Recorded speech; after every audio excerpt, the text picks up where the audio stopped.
Perfectionism is a major issue with teenagers. Teenagers are adamant in having 4.0 GPAs. They want to be the best. They want to excel at everything that they do. And today we're going to talk about maybe some of the consequences of that perfectionism. You and I went to school in different centuries. When you were in school, was there this drive for all A's, best college? Mm-hmm. Was that? Yeah. Did it exist then? Yeah. I mean, it never bothered me. I didn't care too much about that, but I know I had a lot of friends who were really driven. Yeah. Had to do everything just right. Yeah. Had to go because they talk about this phenomenon of perfectionism really settling in 2000, right? The turn of the millennium. But I think it existed in the 90s. Yeah. I mean, I was teaching college in the 90s. I was teaching at a university in the 90s. And there were students who were coming in wanting to get a perfect SAT, a perfect GRE 4.0. So it existed then. Right. So it probably started before 2000. Right. Okay. But has certainly reached alarming proportions. Right. In fact, half of all college students say that they're completely overwhelmed by all that they have to do. And I think high school students do the same thing. Yeah, absolutely. High school has become a very different experience. Right. And again, I don't know exactly when it changed. Yeah. I remember, did you have to do service hours when you were in school? No. That came later. We did if we were part of honor society. Right. But it was a few hours. It wasn't much of anything. Right. And you could get them for just about anything. Mm-hmm. And that was one of the changes I remember, that kids had this, high school kids had this, and now middle school kids have to do these service hours. And you have to do 100, maybe 25 a year. And it's part of a push for, they have to have service hours. They have to have over a 4.0. They have to write an essay now that we didn't have to write. And there's one, they want them to have a job. Right. You have to be in extracurricular activities. So kids do VITA, we call it VITA padding. VITA for curriculum vitae, your resume. And then you add activities to it. Right. And kids will play sports. They'll go out for a sport just so they can put it on it. They have no intention of playing. Right. Like kids will join a tennis team and they'll play number 8 or 9. Yeah. So they'll never really play. Right. But they go to practice for a few weeks and they can put it on their resume. And they tell you that. Yeah. I just want to put it on my resume. And so there's this obsessive urge to be perfect at everything. And what this article is about are the negative effects of this movement to be perfect at everything. Yeah, absolutely. And I love the way that the author here presents it. And this is from the Washington Post from much earlier this year, from January. Right, but they're actually reporting on a study that was done, right? Yeah. This sort of summarizes the study. Absolutely. And the idea is that, parents, because we certainly see this, parents sort of act surprised and say, you know what, they just need to stop stressing out. They put so much pressure on themselves. Right. Where do we think that pressure comes from? Because the title of this is Perfectionism Among Teens is Rampant and We're Not Helping. Right. And we refers to parents, the adults in their lives, parents and teachers. Yeah. And so you're right. The problem with perfectionism is parents are telling their kids to chill, don't worry about it. But parents are part of the problem because they also have expectations of their children. I expect you to get all A's. I had somebody in the office recently who said, oh no, she can get a B, but she's capable of much more. The child's sitting there. Right. So what's the message? Well, and what is much more? Right. I mean, much more from a B would be an A. That's and she should, and the parent said, I expect her to be valedictorian. Yeah. She has the ability to be valedictorian. Right. And that's our expectation. Yeah. And I think it's so troublesome because I hate is the right word. I hate hearing that when I talk to them because it's the parents, you have to believe that it's all out of, positivity. It's rooted in the good intentions. I just want to encourage them. I want them to excel. I want them to have all the opportunities they can have. Right. But you're not really thinking about the consequences. And this goes, again, for teachers as well. I've mentioned the story before because I had a direct experience with this when I was in graduate school. After my first semester, one of the professors questioned my determination, commitment. My commitment to the program, because I made a B in her class, but did not at all weigh into the factor that, of course, we had, full-time in graduate school is 9 credit hours. I was carrying 21 credit hours my first semester, as were some of the other students. And I had 2 internships, and I had 3 kids, and so it's, but we won't take any of that into consideration. He had a B, so he must not be committed to the program. And I was working on my thesis. But that's the expectation in graduate school, that you will not do it. When I was at the University of Texas, we had a woman there, single woman. She had to work, but the program was full-time, only in the daytime. There were no night classes at the University of Texas. The last class ended at 5 o'clock, or it started at 5 and was over at 7. So if you had to work during the day, you couldn't be in the program. And this woman was working during the day as a professional. I don't want to say what she did because it's a little give away her identity. But they told her, no, you can't do both. You either have to quit your job. Well, she couldn't quit her job. So she was forced out of the program, even though she was able to have a flexible schedule.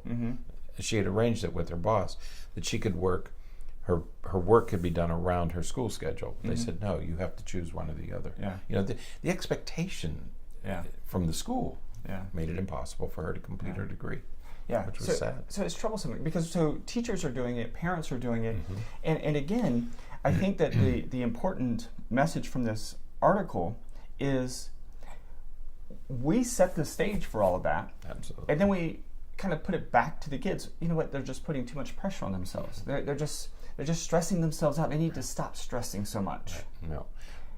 And it doesn't work. What the article was is pointing out is that there was a study done that found that actually when we say stop stressing out so much, or you need to just that's actually putting more stress on them. Right. That's one more thing that they're supposed to do. Yeah. Now they're stressing out about stressing out. Now you're not doing stress management properly. So let's get perfect at stress management. So, I continue adults that. But we saw this first with athletics. You have many would-be athletes, adults, who played sports in high school or college, usually high school. Okay, they were good enough to play in high school, and they grow up thinking, "Man, if I would have just done this, or if my parents would have done this, or if I would have worked just a little bit harder, I could have played in college, or the college player I could have made the pros." Okay, and I think that parents bring this attitude to their children, say, so I'm going to raise my kids differently. I'm going to give them that opportunity. I'm going to coach their team. I'm going to put them in Little League. I'm going to do everything I can to make sure that they have the opportunity that I fell just a little bit short. Well, that begins the expectation, is that you're going to be a college athlete, or you're going to be a professional athlete. And it's now the same with school, is that, if I had just been a little more diligent, done my homework differently, if my parents had just kept me organized and goal-oriented, I could have gotten mostly A's instead of A's, B's, okay? And so we take our children and we say, I'm going to raise you differently. You're going to be raised to be a success. Okay? And there's a word for that. It is child, and I love this, I'm going to put it up in my office, child contingent self-esteem. That parents' self-esteem is tied to their children's accomplishments. And so we see that all the time. See it so much. So there are several factors that lead to perfectionism. It's not just parents, okay? But parents are the first causative factor that we're going to talk about. There are other things, of course, but let's go back and talk about perfectionism. What are we talking about with perfectionism? Well, these authors talk about 2 types. Okay, 2 types of perfectionism. One is the exceptionally high personal standard. In other words, the high school student who said, well, we have a 4.0 grade system in this country, but students want a 4.5 or 6. If you want to be valedictorian, you have to be bumping up against 5. Sure. Well, the only way to do that is to take extra classes beyond the 24 that you need, college classes, dual enrollment classes, teaching classes. Some high school students are teaching classes. And so you get a 4.5, 4.6, 4.7. So you set this standard so high that then you have to fill up your summers, you have to fill up your evenings, you have to take online courses. So instead of taking the 6 or 7 courses that your high school requires, some kids are taking 8 and 9 and 10 courses. Okay, and all the extracurricular activities. So one is a personal, exceptionally high personal standard, and the other is intense self-criticism. Right. So you set this bar very, very high. Right. And then if you don't make it in every area, then you're a complete failure. Right. You know, I'm a failure. I'm not keeping up. My friends, and look at all these people on Facebook and Instagram. They're all being successful, and I'm a failure because I fall short. Yeah. So it's a 2-part. These authors say it's a 2-part process: exceptionally high standard, and then I'm a failure if I don't meet that exceptionally high standard. Right. Yeah, and it leads to catastrophizing because when you don't quite do as well, you don't quite make an A on a test, and all of a sudden the world is falling apart. And how many do you see like that? You know, I got a B. You know, I'm a failure. We talked about the student at Brown. She got a B on one test, not in the course. On a test, She got a B on one test and fell completely apart because this extraordinarily high standard, standard that we set for ourselves, and one B, and you fall apart. Yeah, absolutely. Right. I'm a failure. She dropped out of school. Right. And again, much of this is rooted in from the parents and from the teachers, and we are sometimes very directly and sometimes indirectly fostering this belief, this perspective. So by the time they become teenagers, it is something that they hold themselves to, but it started with us, you know, and so they're maintaining it, and then by that time the parents are like, well, again, you know, I've said it a couple times now, you need to just stop stressing out, or she puts herself under too much pressure. Right. The problem with that is it puts the onus back on the child. Right. You know, it's your fault that you're doing. It's not their fault. Right. There are 3 things that are contributing to this. Right. And it's not that the kids are setting that. The kids don't establish these standards. Right. They're not saying, oh, I think I'm going to. They do because it is suggested or it is expected. Right. You know, it's very clear that many parents will tell you, I expect my kids to get all A's. Right. I mean, we have friends. They have more than one child, and they're saying these are not acceptable. They're just unacceptable. Right. So when you have a parent giving a child that message, the child internalizes it, and either they rebel and say, I'm not going to get all A's, and you get into that power struggle, or they say, okay, I will accept your expectation, and I will drive myself crazy to meet your expectation. Right. It's not something I want to do. Right. But if that's the expectation, and if that's what it's going to take to live in this house, okay, I'll do what I have to do. Right. And you get on this drive for perfectionism. Right. You know, I expect you to be perfect in sports. I expect you to be perfect in school. I expect you to be social, to have good friends. Everything you do, I expect you to be a raging success. Right. It's an enormous amount of pressure. It is. And so we need to stop with the sort of shrugging off and just, again, you know, the parents are planting the seeds, and then the kids are responsible for doing everything else after that, and we kind of treat them as though they started this process. No, I'm happy. I'm okay with the B. No, you're not. Right. I know that you expect an A. You're not really happy with the B. Right. And it's a horrible. Well, they say I'm okay with the B, but if the kid gets a B, well, it just means that they need to study more, and so I'm going to take away this, I'm going to take away that, and they're not going to do this so anymore. You're using your phone too much, or you're playing video games too much, or you're doing something you shouldn't be doing because you should be getting an A. Right. So I'm going to engineer this for you so that you get an A. Right. Yeah, I love having that conversation with parents. They'll say, well, if he gets a B, then I'm going to take the phone away from him. And you just ask, oh, so he's getting a B because he's on his phone too much. Well, no, it's just that, if he has time for his phone, then he should have time to study more. But is he studying? Well, yeah, he's studying. Help me understand what the phone has to do with studying. We're going to talk a lot more about that someday. Yeah. Absolutely.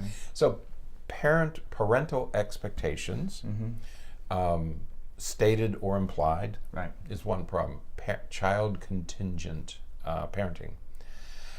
Second thing, the drive to be flawless, and that's what tied to the year 2000. And they said something happened at about the turn of the millennium that there was this urge to be flawless. I didn't have that urge. I can tell you, when I was growing up, it just wasn't on anybody's radar screen. I mean, there was no expectation that you were going to be flawless. You knew you'd fall short here and there.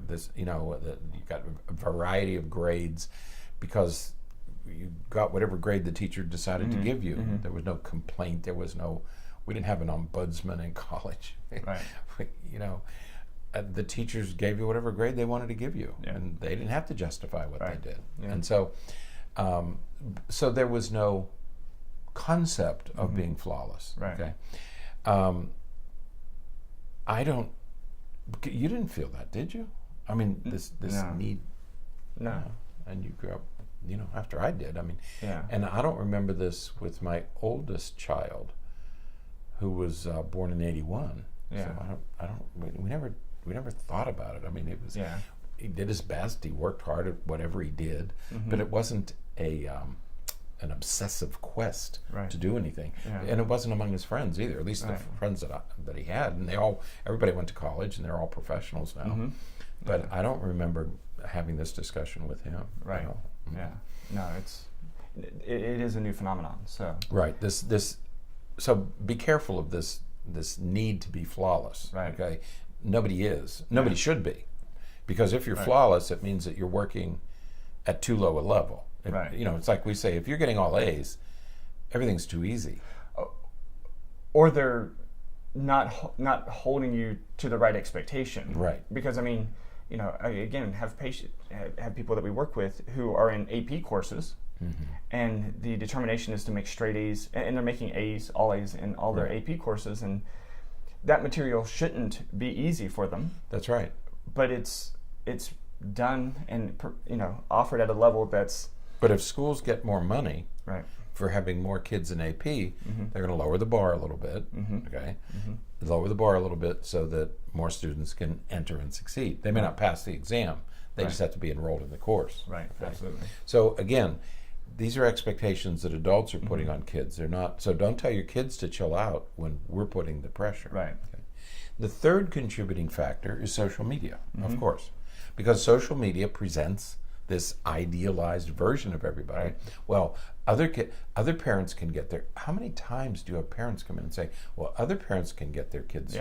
Other parents are doing this, and other parents are doing that, and other parents are motivating their children. Well, my friends' kids are motivated, and they do their work, and they get all A's. So the implication being that those parents are doing something right, and I'm doing something wrong.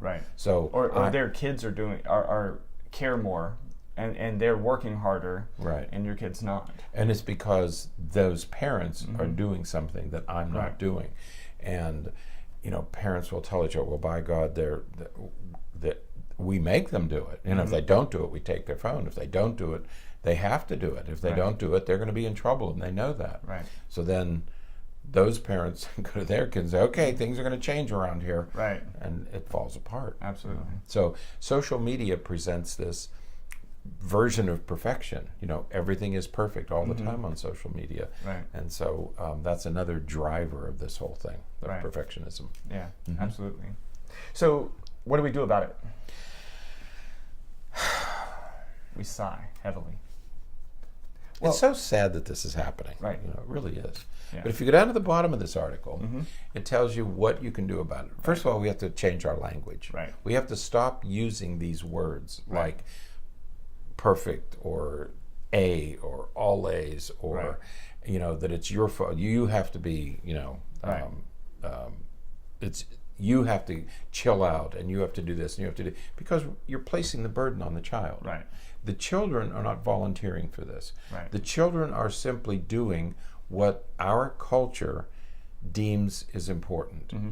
And in high school today, that's extracurricular activities, working at a job, doing service hours, getting over a 4.0, looking great all the time, right, feeling good all the time, that you're smiley and bubbly and the world is perfect all the time. Mm-hmm. The culture is putting these expectations on them. Right. So we have to back away from that, from all those that push to do things at a very high level all the time. Right. I tell parents, when you go to, let's take a typical teacher, okay, but you could do teacher, dentist, doctor, it doesn't matter what it is. You don't go to your job every day and have peak performance. Mm-hmm. You don't enter the building every day and that's your best day. Mm-hmm. But that's what we expect of children. Right. We expect them to be well-behaved, self-motivated, self-regulating, and on top of their game every day. And school is the only place, maybe brain surgery is another place where but you get to decide. Mm-hmm. And if you're not feeling well that day, then you don't do surgery. You say, well, no, I'm not going to do this today because I don't feel good. Right. Kids don't have that option. Mm-hmm. They have to be at peak performance every day for 180 days and whatever homework they have to do. Right. So we have to look at the language that we use, the words that we use, but we also, what you're talking about is looking at the big picture. Look at the big picture. It's okay. Right. And matching what you're saying with what you're doing. That's right. You can't say don't stress out, but then put them under more stress. Right. You can't. You have to do what you say. I don't want you to, honey. I don't want you to stress. But if you don't get all A's, I'm taking your phone. Right. Yeah. You can't do that. So. You have to. No. Yeah. Just chill out, parents. Right. Right. Yeah. The third thing is, we just want you to be happy. Mm-hmm. And they suspect what the parents say, I just want you to be happy. But the kids know that the parents really want a high GPA. And there have been numerous studies done on this, matching words to actions. And it's very clear that parents are saying one thing, but the kids know that they mean something quite different. Absolutely. Okay. Absolutely. Just do your best. Yeah.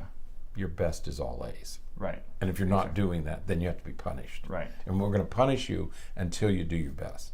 Right. And your best is what we expect you to make. That's right. Your best is all A's. Right.